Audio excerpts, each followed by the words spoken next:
Welcome. Today is Wednesday, November 10th, 2021. This is the task force on the implementation of the pupil weighting factors report, a task force that has no acronym, and glad to be here with all of you today. As folks might remember, we received a memo from Professor Colby and her team last week. Just after we met last time. Just after we met last time, at some point in the recent past, which pointed to a recalculated set of weights to line up with some policy decisions that we've made along the way. To line up with the idea that we're going to move from multiplicative to additive for calculating things, and that we are moving to the more accurate free and reduced lunch measure of poverty.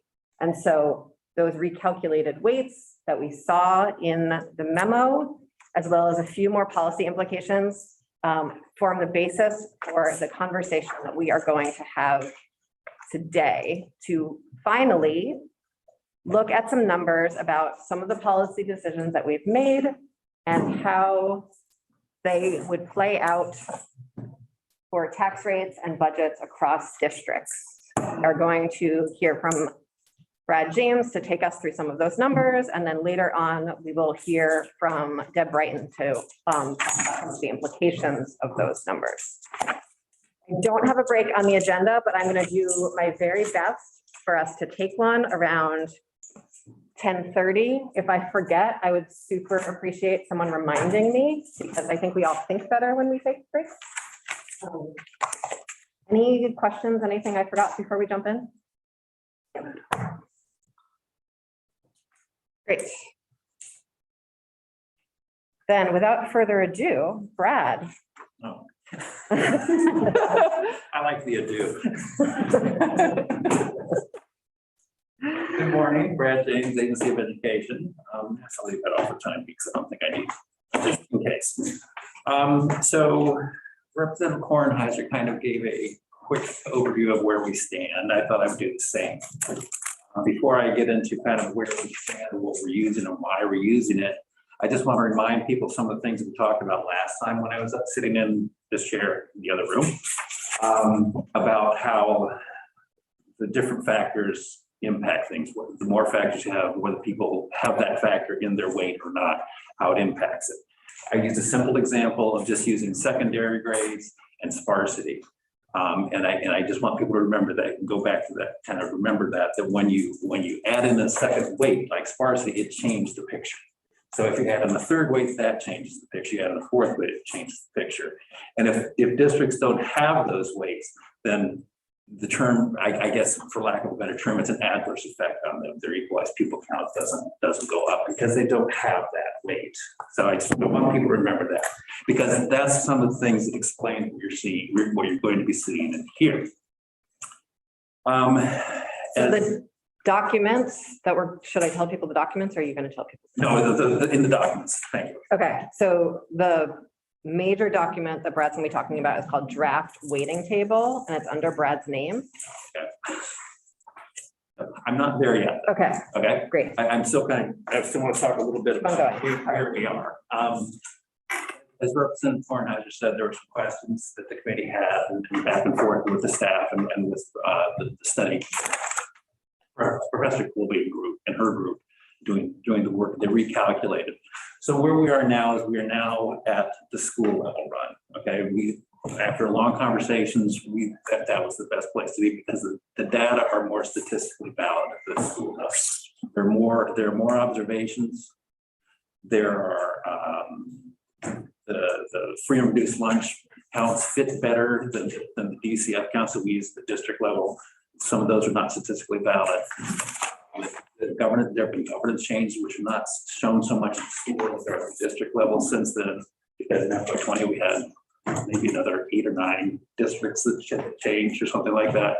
So there are a number of reasons as to why this is a better fit, and that's what Professor Colby's group did. Is they reran the numbers. One of the things that they did that was actually pretty important was they pulled ELL out and made it its own category. In some of the other runs we had seen, ELL had been incorporated, the cost of ELL had been incorporated into some of those other factors. So that cost was in those factors. What this last run in table one that Professor Colby did, Professor Colby's group did, is in the last column, what labels model 4, is they broke out ELL. And you can see that it changes the numbers significantly, especially for poverty. And that's because what we're doing is we're taking out the cost of ELL and all those other factors. It's the same thing that happened with students with disabilities. When they controlled for the cost of students with disabilities, you saw weights for the students with disabilities. All right, there were those. We didn't use them because we have a categorical grant that funds students that's going to be funding special education. When you were using the district level, or not just any level, without controlling for the students, what's happening there is that the cost of those students are incorporated into the secondary weight, the poverty weight, and all the other weights that we've got, sparsity, et cetera. It's incorporated in that. And what you should be doing then is not use the special education grant because the cost is included there. So we got all that straightened out. We're using the set that incorporates, that accounts for, controls for students with disabilities. I actually made notes this time. Thanks, Brett. That's really unusual, but I actually made notes. So one of the other changes we made was we went to an additive model for poverty. Poverty had been a multiplicative model. It had been multiplied times the grade weight account.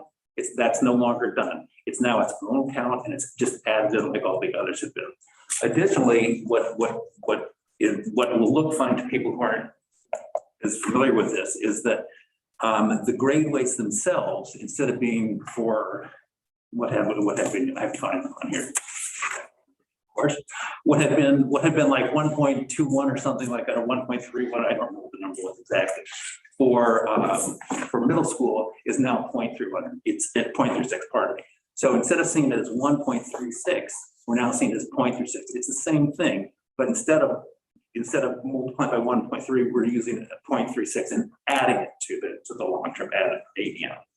What we've been doing previously was we taking the ADM, long-term ADM, multiplying by the grade weight and getting the grade weighted ADM and adding all the things to that. Instead, what we're doing is we're keeping long-term ADM, calculating a weight for grades, a weight for poverty, a weight for sparsity, et cetera, and adding all those to the long-term ADM. So that's all that change is doing. You get the same result.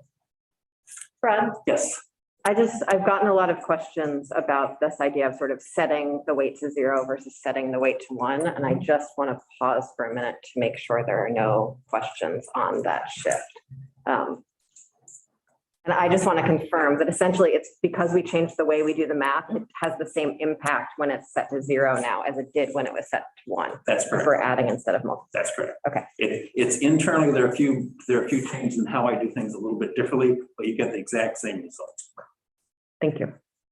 And when I start speaking too quickly, which I know I do, please tell me. I'm not a great judge of fast talking, but I will do my best and maybe everyone else can too. Okay. Okay, then talk about that one. So I guess the last one to really talk about is we're using FRL as the fruit-free and reduced lunch, or in the report free and reduced price lunch. I'm going to be lazy and drop the P. We're at the school level as our poverty measure. That's what we're doing. One of the things to remember is, going back that first reminder I gave you, is when you don't have a factor, when you don't have any kids in that weighting factor, it adversely affects you as a district in your equalized pupil count.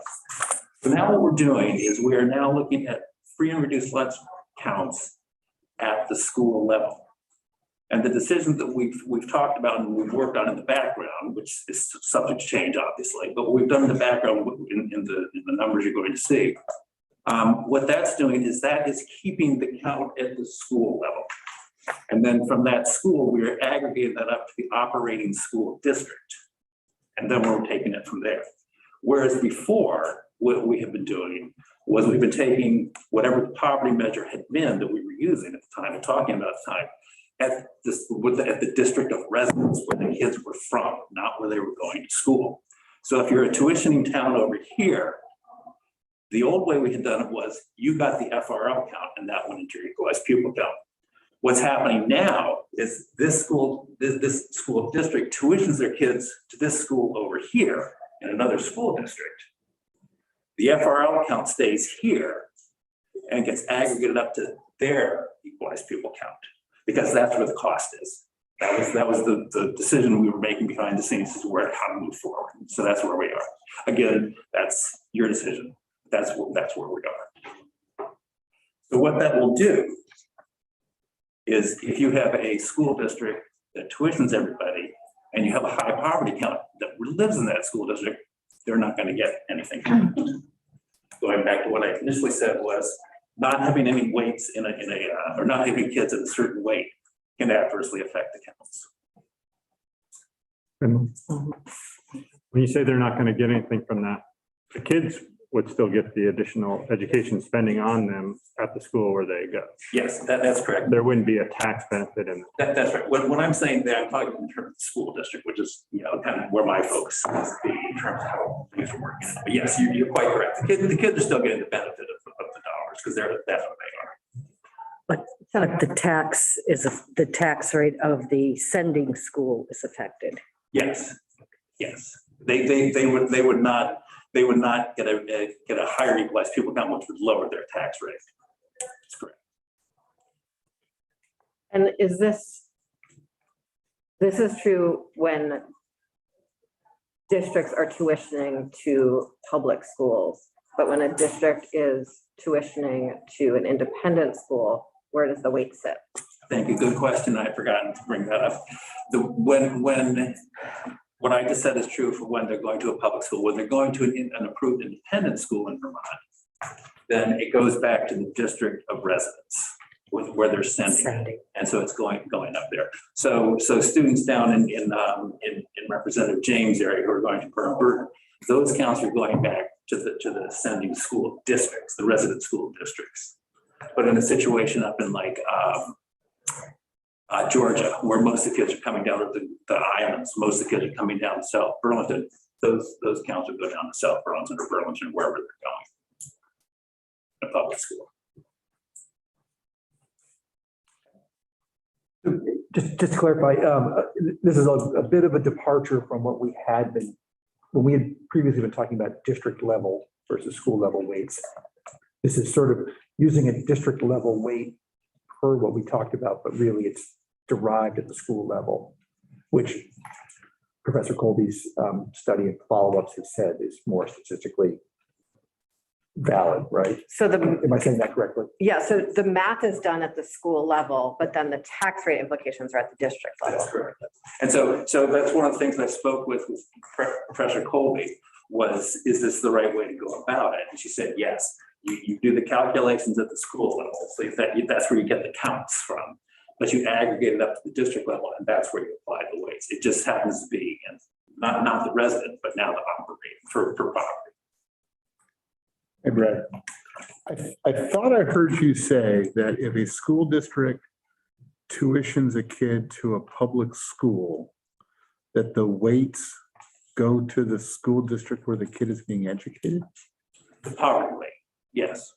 Not the other ones.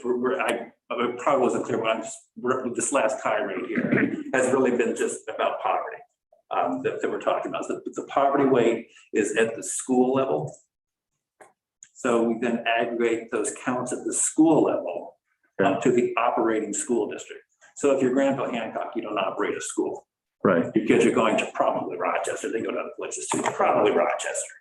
So all those counts from the students here at Granville Hancock are now over here in Rochester. What's actually Rochester Stockbridge, but they're now over here in this other school district. Okay. That's where the weight for poverty is applied.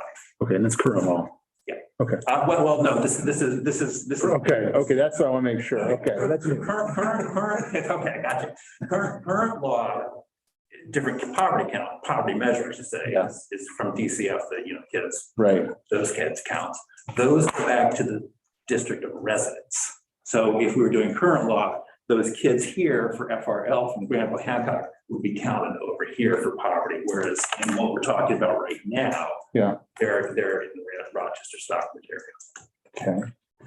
And Brett, my understanding is that this was more of a mathematical decision that the modeling team made and not a policy decision, though it absolutely has policy implications. And so can you explain a little bit more about the sort of mathematical or the data availability decision that led to this? Well, I would disagree slightly on that. I think it was more, it's truly more of a policy decision. I mean, in a lot of ways, it makes sense because the actual cost of the students is going to be at the school that is educated. That's where the real cost is. And we talked about this, I know, months ago at this point, because we talked about tuition, is part of that cost should be accounted for in whatever the tuition they're billing these people over here for having their kids go to school in this other district. But by the same token, you're looking at a per pupil cost because their tuition bill is supposed to be roughly what their cost is for themselves, for everybody in that school, which means some of their own kids who are not necessarily FRL are picking up that cost. So they're picking up part of that cost from this district over here that's tuition.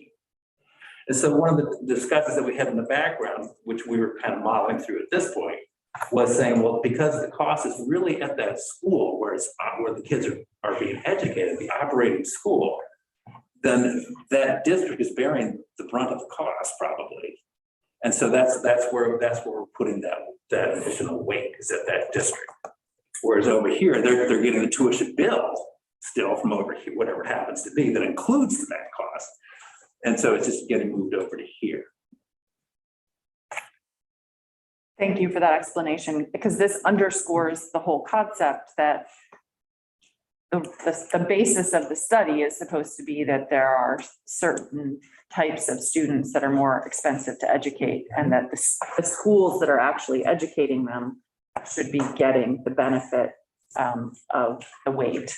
And that's what this is now doing, is that the receiving school that's actually educating students in poverty is getting the benefit of the poverty weight. And it also underscores the conversation we were having earlier, Representative Beck, that we need to reevaluate how tuition is calculated, because this would change for tuitioning districts the sort of impact of tuition. Yeah, this would seem to me would cause a big distortion as far as the tuitions that public schools are charging school districts for their kids. It would reflect a tuition, the actual cost would be the tuition plus the weighting, but they would only be charging the tuition to the sending district. It would be. So tuitions would come down. Tuition should come It down.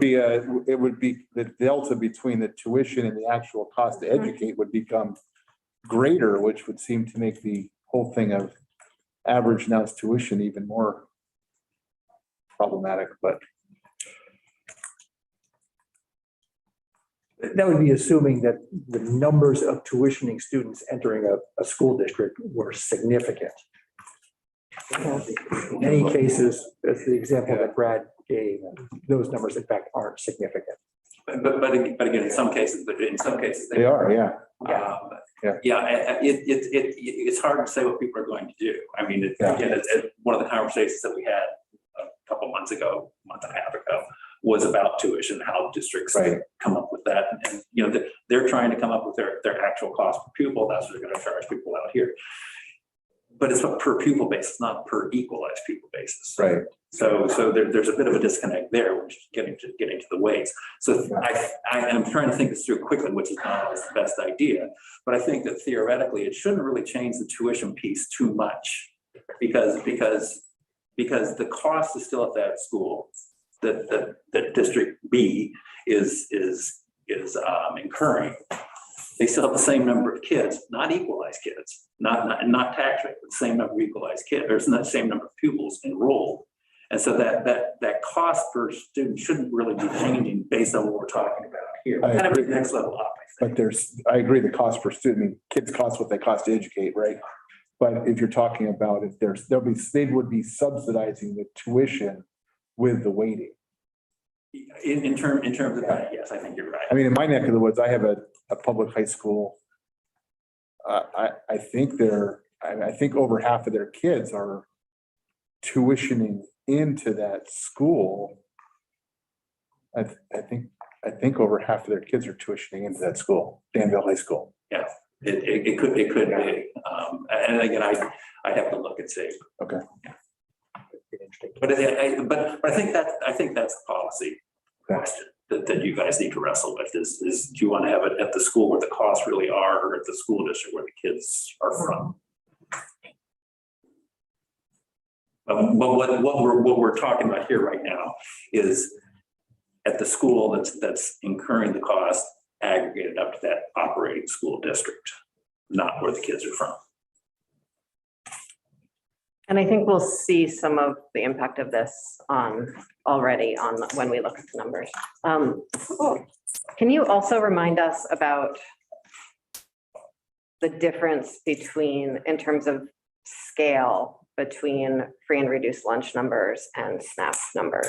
Sure. The SNAP numbers come from the folks who are applying for SNAP. They fill out forms. That's where the data come from. It's children living with children's age 6 through 17 living with families who receive nutritional benefits. It's kind of food stamps, 3 squares per month, SNAP. I was giving you the actual language. I have to remember that one. And those numbers, I just forgot. I think I told you Representative Beck the other day what they were. I don't.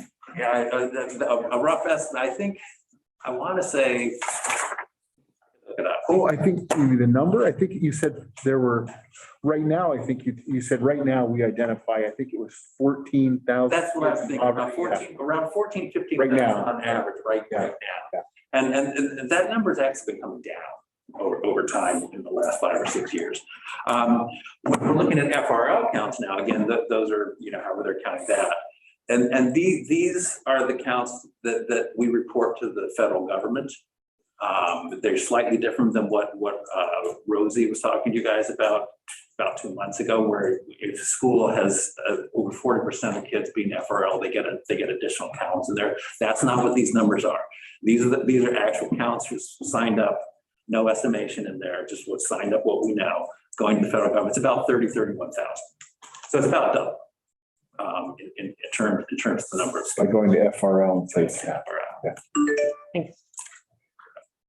Can I ask a question on that? I thought it was the data that was reported by the Agency of Education, because you need a number for each school, and if the schools aren't reporting it, what number do you use? These are those data that we're talking about there. But what happens on our child nutrition program when they're dealing with the actual lunches themselves and the cost that reimburses, if a school has more than 40% of students as identified as FRL, then they go through a calculation to estimate those who did not sign up but are probably SRL. So that actually inflates the number that AOE is using for the child nutrition program. It's based on these numbers that we're talking about here that are behind everything that we're about to look at.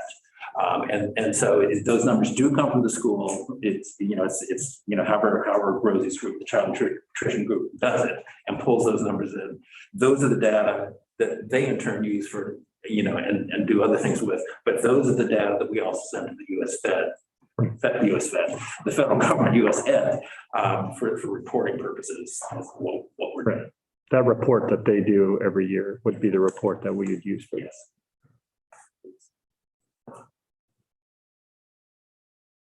Okay. I think that covered all my notes. So I will direct you now to. Sorry, late arrival. I just wanted to clarify something that you mentioned and make sure it meshes with my understanding, which is that when you plug all the weights into our model, you were mentioning that if you don't qualify for, or a particular weight isn't relevant to you, it has an adverse impact.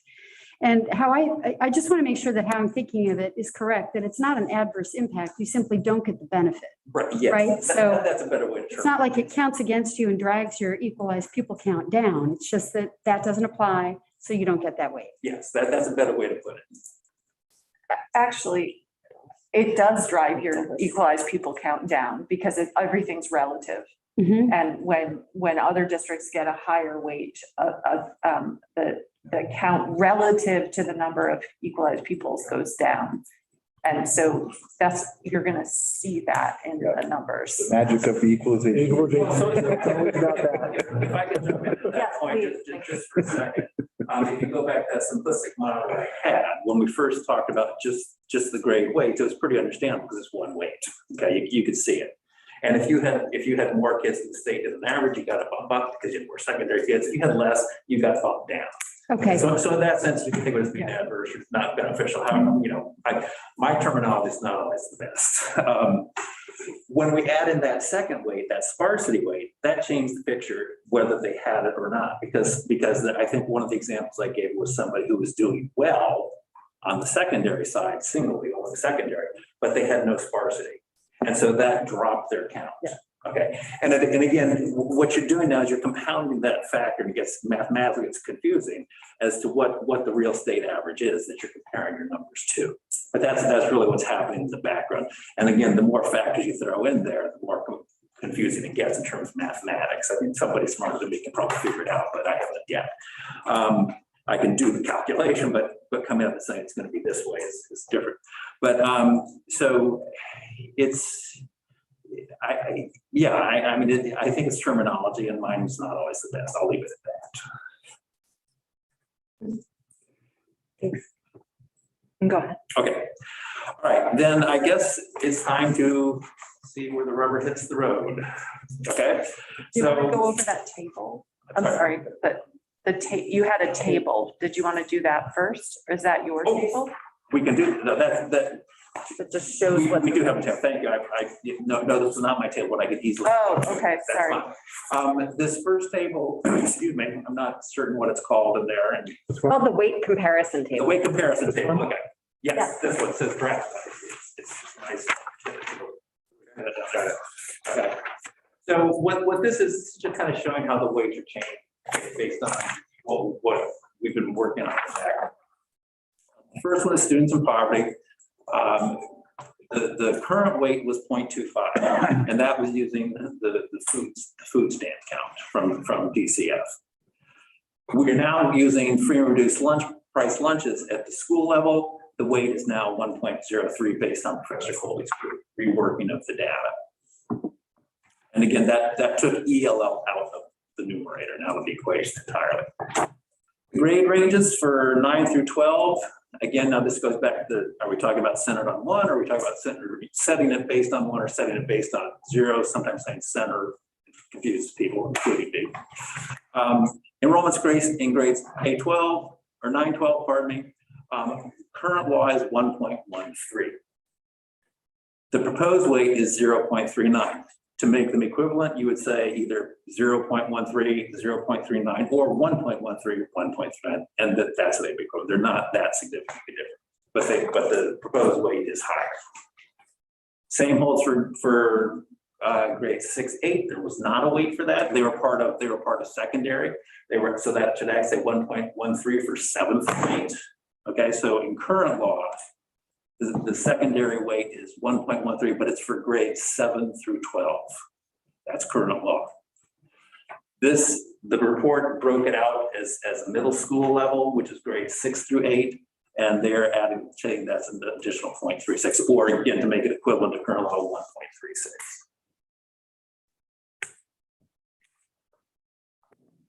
Okay, all right. English language learners. The current law weight is 0.20, so 20%, additional 20%. And the proposal from the task force at the moment is to be moving towards a categorical range instead. So it's not going to be weighted.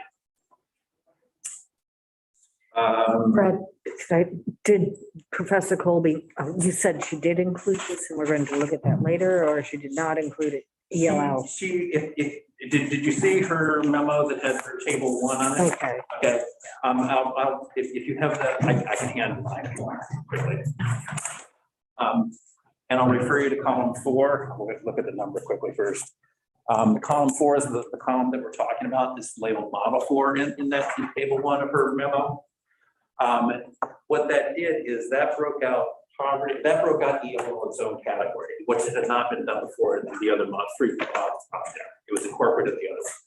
And so you can see that poverty is 1.03, and now I forgot, but I think ELO is a 2.49 on that. So what she's saying is that would be, if you're doing straight weights, that would be the weight to put on that. And but it's now broken out. And so what she had said, when you read through everything, is that you could set up a categorical grant and not use it as a weight for ELO. And that's what the task force has been doing, as the path you've been following. Did that clarify or confuse? Yeah. Thanks. Thank you. Yeah, I'll leave that there in case I'll grab it.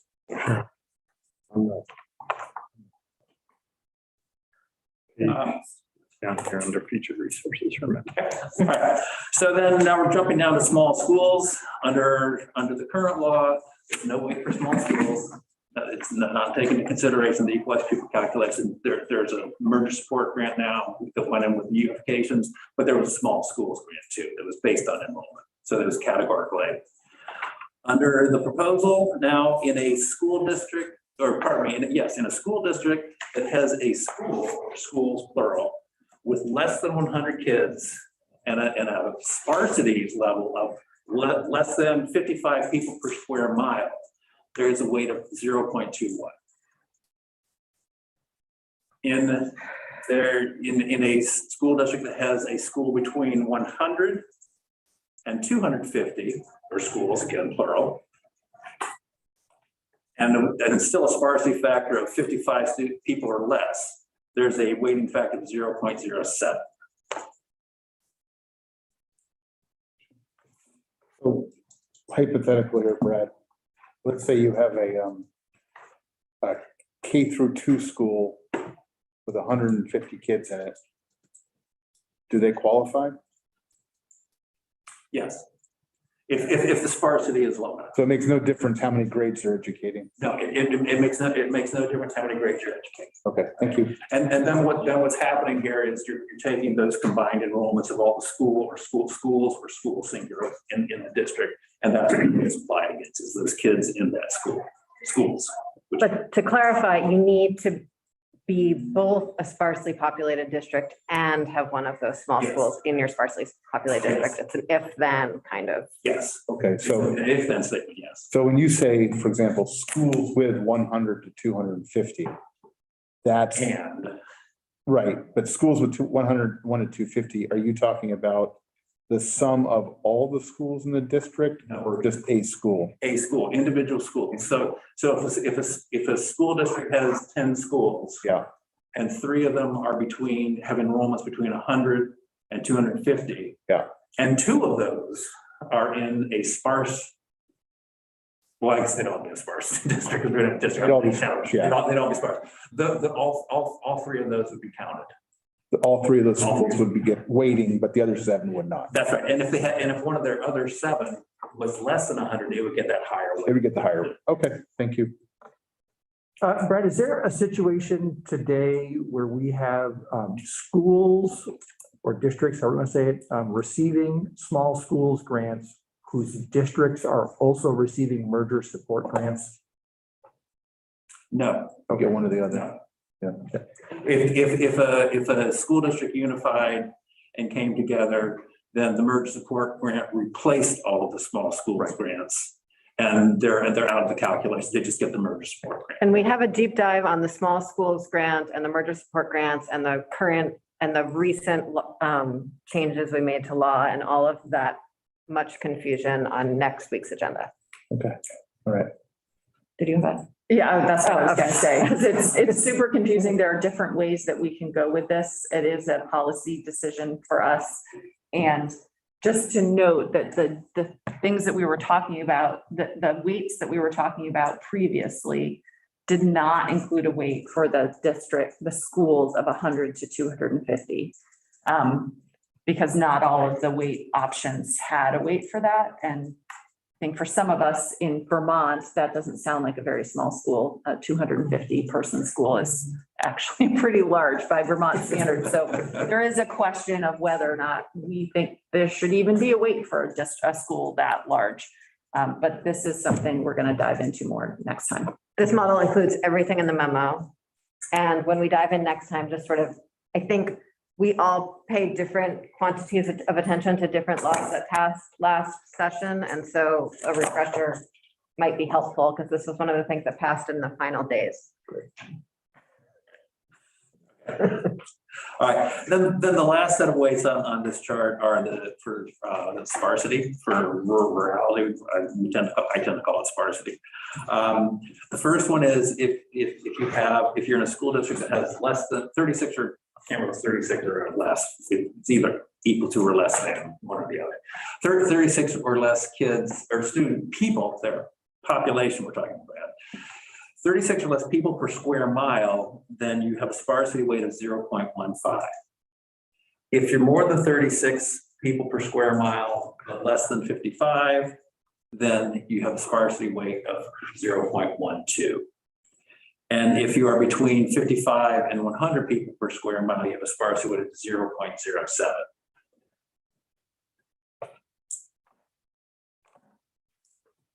And those can be added to the small schools. Yes, you have to, if you are a school district that fits one of the first two sparsity categories, and you have a small school, by whichever the two differences, you get both.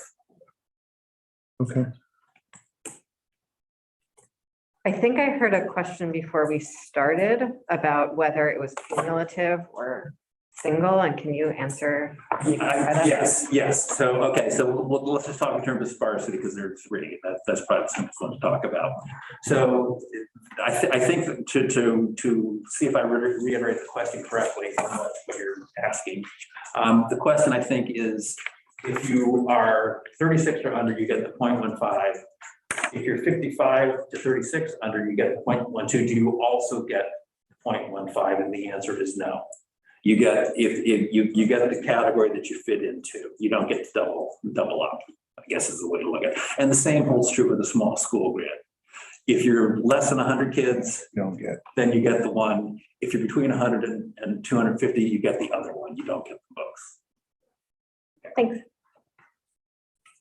That one never occurred until it was asked this morning. Yeah, I had a panic attack this morning about that. I was like, oh no. So I was asked Brad before the meeting. Okay. I'm just looking at the assumptions down here. I mean, I'll read them quickly, but I think we addressed them all. The assumptions for everything that we're looking at, proposed pupil weights are based on school level model, the controls for the share of students with disabilities. We talked about that.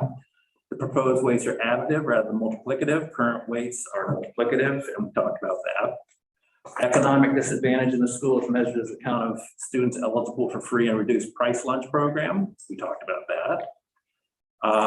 Cost differences across districts for English language learners are addressed with categorical aid rather than pupil weights derived from the model. We discussed that. And the new weights are summarized from Dr. Colby's memo dated 10/28, which is what I handed to the Senator for. On this column where it's titled proposed weights, is somebody proposing them or are they new weights? Or just- Proposed being that it's the task force coming up with them, possibly proposing to the legislature. This is on what I handed Senator. Memo, right. This is column 4, labeled as model 4, proposed weights. So Senator Perchlik, last night, Representative Kornheiser and I went around and around on what word we should use instead of proposed, because we felt a little uncomfortable with using the word proposed because we haven't officially proposed anything. Right. We've just been discussing things. And Hypothetical seemed like the wrong word. yeah, so proposed stayed in there because we couldn't think of a better word, but it really officially, we haven't proposed it. These are just the calculation. Possible weights, of the weights. new possible weights. Yeah, I mean, if we all come up with a better word, we can use We it. can call it model weights for the time being. Yeah, models weights, that's a good one. That's- I wish that's we what thought of that, Brad, because that is better word, because these are what, based on our preliminary decisions and then the recalculation by Professor Colby's team, these are the weights that came up. And those preliminary decisions are basically the bullet points at the bottom of the table. So And to be clear, the categories are all the same categories that have been part of the pupil weighting study all along. I just want to, yes, and there is a model that JFO did with Chloe Wexler 2 years ago that floats around the conversation on this that did not include the small schools and the sparsity weights, which really significantly affect the interactions that happen. And so these are the weights and the categories that were in the study. They were the weights and categories that are in the memo. They're not the weights and categories that are in every spreadsheet that's floating around the internet. Okay. And just to add that, I know that on our website, at the AOE website, we have a simulator too, but it's the original one. So it's not updated. It's FY 2018 data. It has the same issues. So people need to be cautious using those. I'm trying to get a cautionary tale put up there, a cautionary paragraph. So I'll go back and do that again. Okay, so I think we've now covered that chart. So I guess now we'll get the big table with all the numbers on it. Okay. It's called draft weighting table under Brad's name. Thank you. So that's what it's called.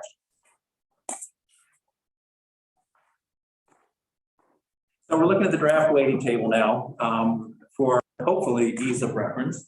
We have labeled the columns as A through J, and we have numbered the districts 1 through, remember off the head, 1 through 125. Okay, so you can kind of call out that way. But basically what you're looking at here is these are organized by supervisory district. And we're not showing the number, but that's how these are organized. I can tell by looking at them.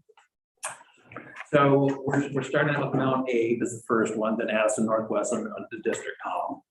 Then the first column that we're looking at is the poverty ratio. And that is coming from the FRL counts. With, calculating poverty ratio under the way it's calculated under current law, excluding ELL students because they're a categorical grant now, so they're out of poverty ratio. But it's the instead of the SNAP counts, it's now the FRL counts that we're using for the poverty ratios. Column B, FY20 equalized pupils. These are the school district equalized pupils that we started out with in FY20. There is one minor difference in here in FY18 or FY20. As things progressed, Barnard had some issues with some of their kids. Those issues, I think it's pre-kindergarten, kindergarten. They use mailboxes instead of, or post office box instead of their actual physical address. So they weren't counted. Those are included in here, so they're adjusted correctly. And also, Barnard became a full member of Windsor, what was at the time, Windsor Central Modified Unified Union School District. So it's now, they're all lumped in as one single school district, Windsor Central Unified Union School District. Names of the school district getting pretty long for me to remember. So that's what column B is basically. Basically, those are the equalized pupils people had in FY20. Column C, where we're saying proposed equal weights, again, maybe we should be saying model equalized pupils at this point. Column C is what is coming out of the model based on what we were just talking about on this other table. Okay. It's using those weights and going through the calculation. So you can see how things changed. In the case of Mount Abe went up from 1477 to about 1493. So they picked up roughly 16 equalized pupils. By the same token, Addison Northwest stayed basically flat from 965 to 964, whereas Addison Central went from 1796 down to 1724. And again, that has all to do with what's happening in the background of the equalized population itself, where some people have certain factors and some people don't have those factors and such. Or more kids, more of one type of category than others. And again, it's compared to the state average. So those are the key two columns that are coming out of the model to begin with. So any questions at the moment? I mean, I'm not going through options, I'm going to go through the wall. How was this sorted? It's sorted by supervisory union, which is not the best way to sort it. What I will do afterwards is, if the committee tells me how they want to sort it, I will sort it. We can do it alphabetically, we can do it by county, we can do it however you prefer. And it's good, and I was perfectly honest, I did not even think about how it's sorted when we were doing this. Okay. I just said, this is how I'm used to see the data, there it is. That's what I did. So it's sorted by supervisory union / district. So we have, and I didn't put the numbers in there, that might have helped, or the names, that might have helped even more, but there's a lot of information on the chart already. But I will sort it any way that the task force would like. And we can repost it. Thanks, Brett. It's Great not a problem. question. It's not a problem to do that. It is a question. This is how I do things. So I sometimes forget people don't do things the way I do. So you all can think about it and let us know, and we can, what would be helpful. The senators love things by county, but. And I can sort it multiple ways. And give you 3 different ways. It's fine. It's very easy to do. All the data's in the background. You're just not seeing it. I see that everyone's already scrolling down with their eyes to look at all the districts. Can everyone do their very best to learn what each column is before they start looking down on the rows? It's so hard, I know. It's so hard. But if we try, then we might just be able to understand the columns before we look at the rows. Okay. Thank you. All right, certainly. So column D. Column D is the school district's education spending. So it's not their budget, it's their budget less the offsetting revenues, which we talked about a really long time ago. We talked about tax rates. It's education spending for all the school districts, less the proposed ELL grant. Okay, because that's a categorical grant. So that money would be something they would have, and it would reduce their education spending to calculate the tax rate, and you'll see. But column D is their education spending, FY20, less proposed ELL grant. Since I was scrolling, and we talked about column C.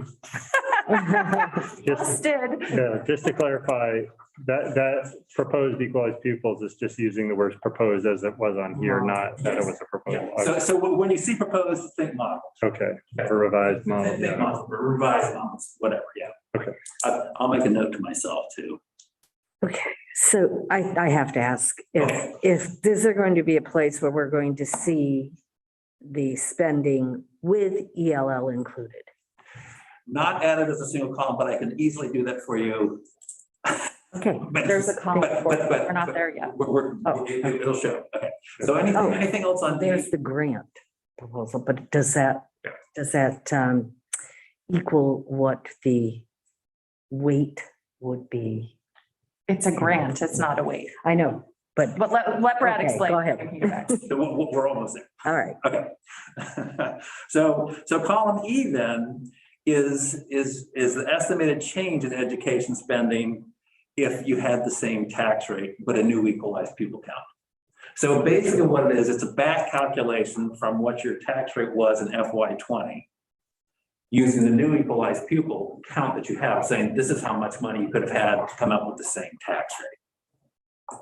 So the red are negatives, they dropped, the black are positives, they went up. So in the first 2 instances, Mount A went up, they could, with their new count, they could have another $283,000 in education spending and had the same tax rate. By the same token, if we drop down to Addison Northwest, to have the same tax rate, they would have to cut their education spending by $17,600. One note, because we're going to get to tax rates, but I'll say it right now. One note is that the tax rates are not exactly what people saw in FY20, and I'll explain that later on, but just so people know, in case they jumped over their tax rates already, which I'm sure nobody has.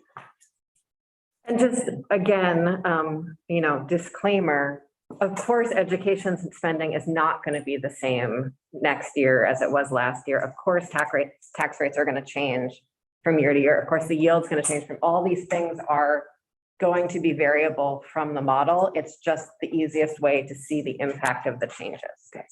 That's right. We're not taking into account any potential changes people may make decision-wise. This is just saying, if we took FY20 and made these assumption changes, everything else being equal, this is what would happen. Mhm. Right, and I just want to add just to recall, the reason we chose FY 20 is because it was pre-pandemic and it seemed to be the most reasonable date to choose. And obviously, by the time anything goes into effect, FY 20 will be several years in the past. It's already 2 years in the past, so things change, but we needed to have a point in time to model it. Right. So this needs to be compared to FY 20, not now. Yeah. Okay. All right, any questions on column E before I jump to column F, which is Senator Hooker's question? Column F then is what the committee has proposed as an ELL grant. And again, just to refresh, if you're a school district that has one ELL kid or 40 ELL kids, you get $25,000 to begin with. Yep. And then you get $5,000 per ELL student on top of that. So if you had one ELL student, you get the 25,000 plus 5, you get a grant of $30,000. If you had 10 ELL students, you get 25,000 plus another 50,000, you get $75,000. So that's what column F is doing. And that, to go to Senator Hooker's question, that if you really wanted to see, and again, we were trying to figure out what information to show people instead of everything, because then the spreadsheet was that wall to my hand, this size. We were trying to say, here's what you have, a number that is pretty familiar to people, less that grant, but you can add that grant back in, and that's what you have. And then you would have to add column F and D, and then add or subtract column E, whichever the correct one is to do. And that would be what your spending would be under this modeling that we just did. Okay. All right. Can you also, Say that one more time. Sure. If you want to figure out what your actual ed spending was in FY 20, add column D plus F. That's what people spent in FY 20, education spending. Okay. And then if under this model, when we back calculate, say, what could they have spent at that same tax rate, but with the new equalized pupil count, add or subtract column E. You should really add it the way I put it in there because they're negative numbers, but. I just want to, another way of thinking about it.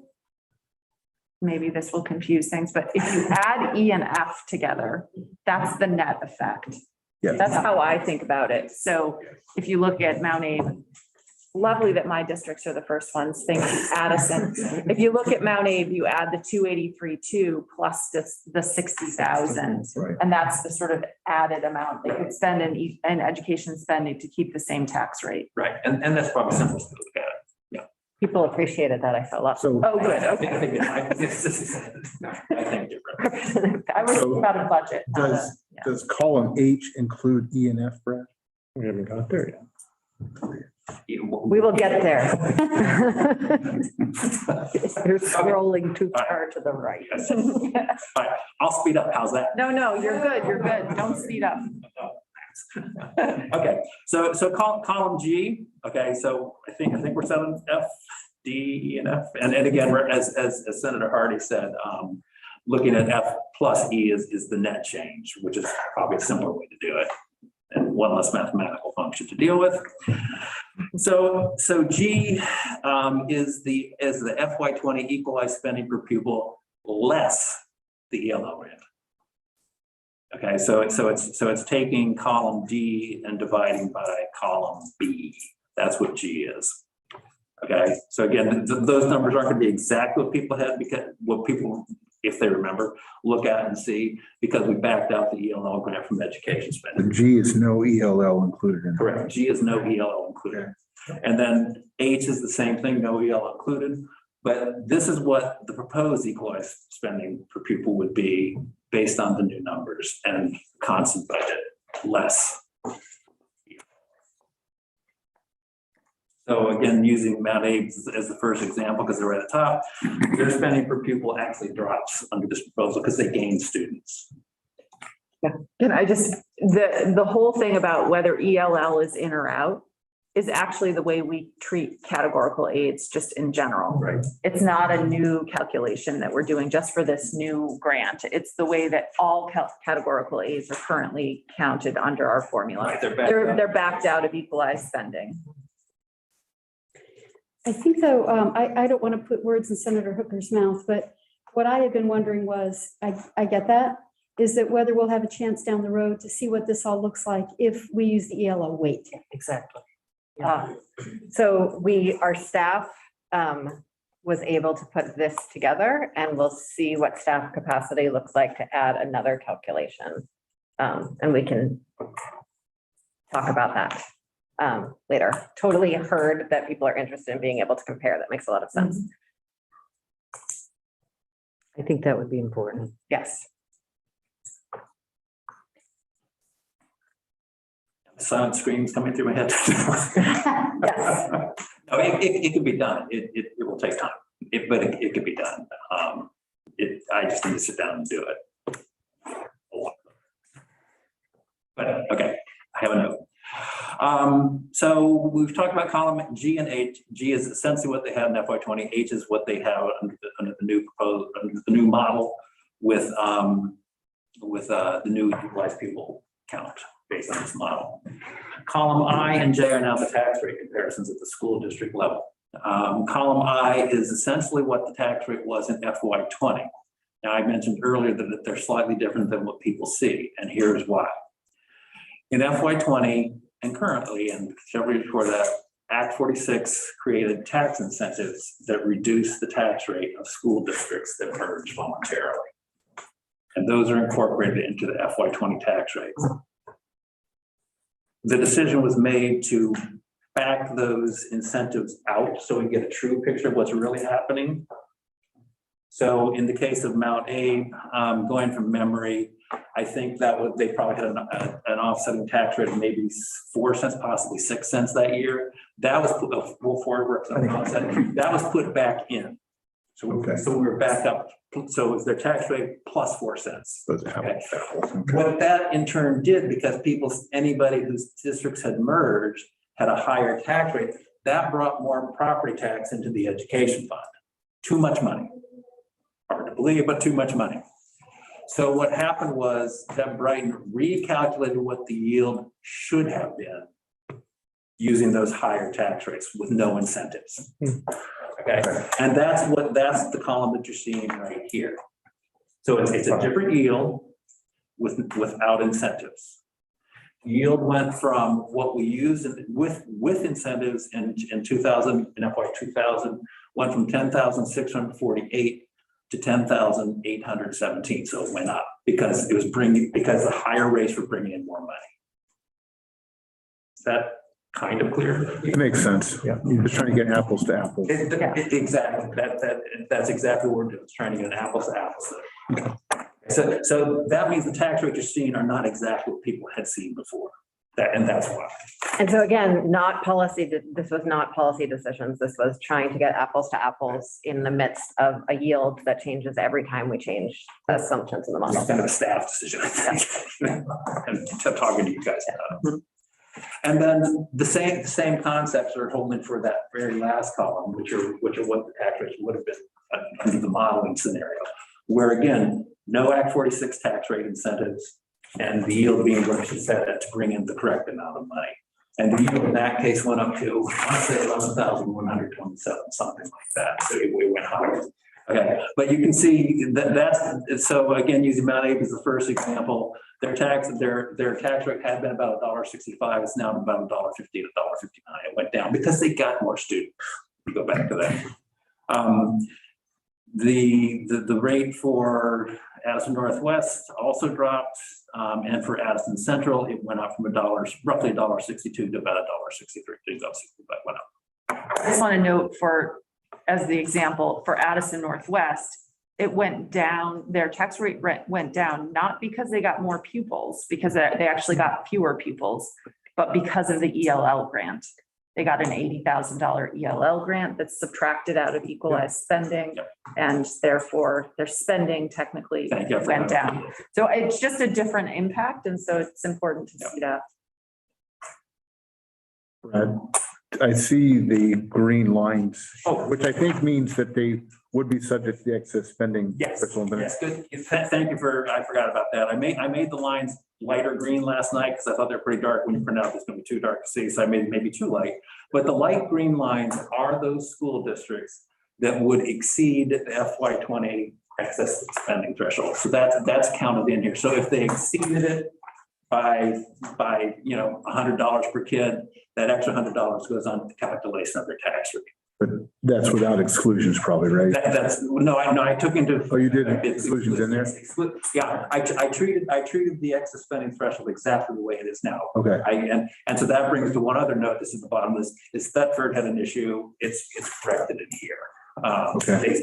They misreported, it yeah. has the right number for them. Do columns I and J, do either one of them have, do either of those rates include any penalty that might have been applied in? Yes, they do. Okay, so in columns I and J, those reflect the rates with the penalty? In column J. In column J. Okay, that's a good question, Representative Beck. The green reflects somebody in column J who exceeded the excess spending threshold. So under the new modeling scenario that we're talking about here for column J, that's where it is. I did not highlight the ones who had been, I have it somewhere on my computer, who had been in the excess spending threshold. Some fell out, some stayed in. Okay. Okay, again, depending on who it was. But would column I, would the rate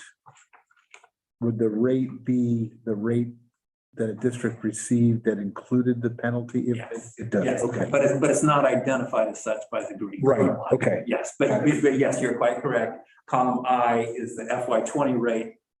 And if they hit the excess spending threshold, Penalty. it's in there. Okay. It's shown. Okay, thank you. And we're going to talk about the excess spending threshold this afternoon. And so things like people being exempt from it and the policy details of that, we can spend time on this afternoon. I just want to clarify something that Brad said, because you said it was treated the way the excess spending threshold is now. But the excess spending threshold right now is Suspended. suspended. So it's treated the way the excess spending threshold was in FY20. Thank you very much. Yes. Yes. Thank you. Yeah. Good catch. Okay. So okay. So to that point, the column J number for those districts, as the way it is now, would be a little bit lower because these green Yes. ones, Yes. because they wouldn't get it this. That's right. Had we run it without the excess spending threshold or the suspension or whatever the term was that was used in law, the one for North Bend, instead of being $1.725 would be lower. How much lower, I don't know, Right. but it would be lower. Emily? Thank you.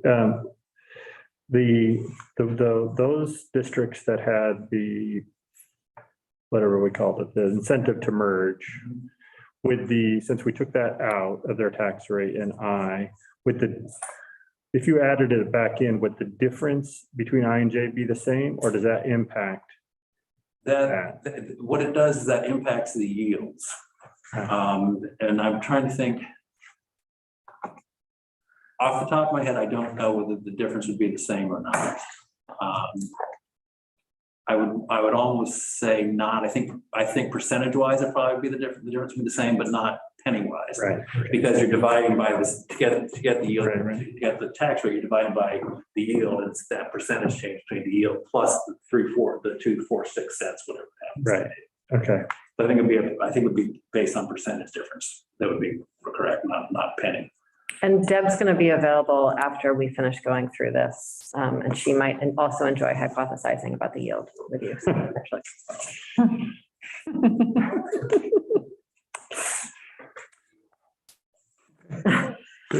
Yeah, that's all the I think I columns. understand it, the table. And hopefully you all understand why it's so complicated to get to this model too, and why it took so long. And let me know how you want to restore it. It's easy to do. Okay, thank you. What I see is that folks want some time to do their scrolling now. Am I reading the room right? I've already done that. Maybe because it's all scrolling. Yeah. Oh, I haven't even looked. I've been waiting for my instructions to look below the first line. So I wonder if maybe we just want to pause for a minute for people to just be looking at what they have in front of them. And then to ask questions, maybe. And then ask questions after that, yes.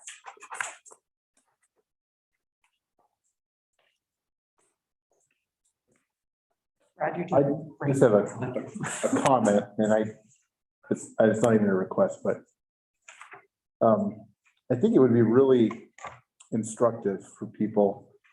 You know, we have this column D, or is it, where's the one where they eat? I think it would be really, oh, this is waiting. No, never mind. This is a question for categorical grants. Never mind.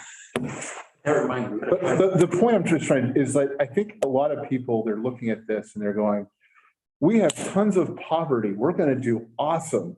It's like, well, you know, but you don't have any ELL students and you don't have any sparsity. And they're not going to, you know, they're going, well, why? We didn't, because they're not looking at all of the different pieces. And if, whether it's this model or the other model, if you can break that out to show people like, this is why you're not doing as well as you thought you were going to do, you know? And that's what I was trying to show last Yeah. meeting when I was first It's discussing. gonna be a mixed bag. I mean, it really is. I'm not sure if I can figure out a way to pick out a district and show on the change. I probably can. Just one more thing to do.